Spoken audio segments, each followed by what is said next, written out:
और चलिए सीधे रुक करते हैं, सीएम धामी क्या कह रहे हैं सुनते हैं। फेस्टिवल के लिए आज 12 नेचर ट्रेल्स विकसित की गई है, जिसके माध्यम से नेचर लवर्स को हमारी समृद्ध जैव विविधता, पक्षियों की विभिन्न जो प्रजातियां हैं बहुत सारी लुप्त होती जा रही हैं। हमारे एक बहुत पुराने मित्र हैं जिनको मैं 25 सालों से भी अधिक सालों से जानता हूं। जब मैं भारतीय जनता पार्टी युवा मोर्चा के प्रदेश अध्यक्ष के नाते जब मेरे पास जिम्मेदारी थी, मैं काम करता था, राजीव पुरसोला यहाँ पर थे, अभी फोटो खींच रहे थे, तब मैं उनसे पूछ रहा था कि अब मैं बहुत सारी चीज़ों में देख रहा हूँ कि धीरे धीरे कुछ प्रजातियाँ हमारी विलुप्त होती जा रही हैं। तो इन विलुप्त होती हुई प्रजातियों को भी हमको बचाना है, उनका भी संवर्धन करना है, उनका भी संरक्षण करना है। उस दिशा में भी ये वर्ल्ड फेस्टिवल बहुत महत्वपूर्ण साबित होने वाला है। ये बैठे हैं राजीव पुरसोला जी, इनका बेटा भी कहीं आया था, कहाँ गया वो? अच्छा, गेस्ट थे।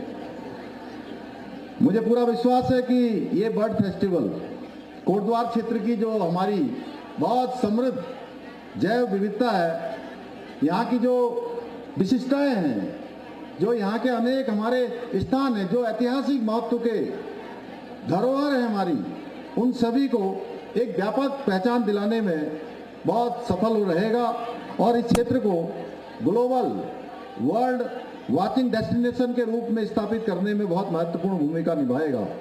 भाइयों बहनों, आज हमने जहाँ वर्ल्ड फेस्टिवल में प्रतिभाग किया, वहीं हमने आज पूरे पौड़ी गढ़वाल जनपद के अंतर्गत 330 करोड़ रुपए से भी अधिक की 62 विकास परियोजनाओं का आज हमने यहाँ पर लोकार्पण और शिलान्यास भी किया है। और ये सभी परियोजनाएं क्षेत्र की जो आधारभूत सुविधाएं हैं, उन सुविधाओं को सशक्त बनाने में, नागरिकों के जीवन में, हमारे सीमांत क्षेत्र, हमारे गांव के क्षेत्र, अनेक ऐसे क्षेत्र जहां पर विकास की आवश्यकता है, उन सभी को आगे बढ़ाने में, सशक्त बनाने में बहुत सहायक सिद्ध होंगी।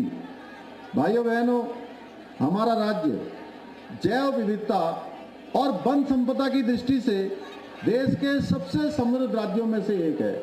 जहां हमको प्रकृति का आशीर्वाद है, भगवान की कृपा है, वहीं हमारा राज्य आज 71% से अधिक जो हमारा भूभाग है वो हमारा वनों से आच्छादित है। यानी कि हम पूरे अपने राज्य के साथ साथ पूरे देश के लिए भी पर्यावरण के संरक्षण में भी बहुत बड़ी भूमिका अगर कोई राज्य देश के अंदर निभाता है तो राज्य हमारा देवभूमि उत्तराखंड है, जहाँ पर्यावरण को सुरक्षित करने का भी काम होता है, उसके संवर्धन का भी काम होता है। हमारे राज्य के अनुकूल मौसम और भौगोलिक परिस्थितियों के कारण प्रत्येक वर्ष हमारे यहाँ जलाशय, झीलों में साइबेरिया सहित विभिन्न देशों से लाखों प्रवासी परिंदे आते हैं। आप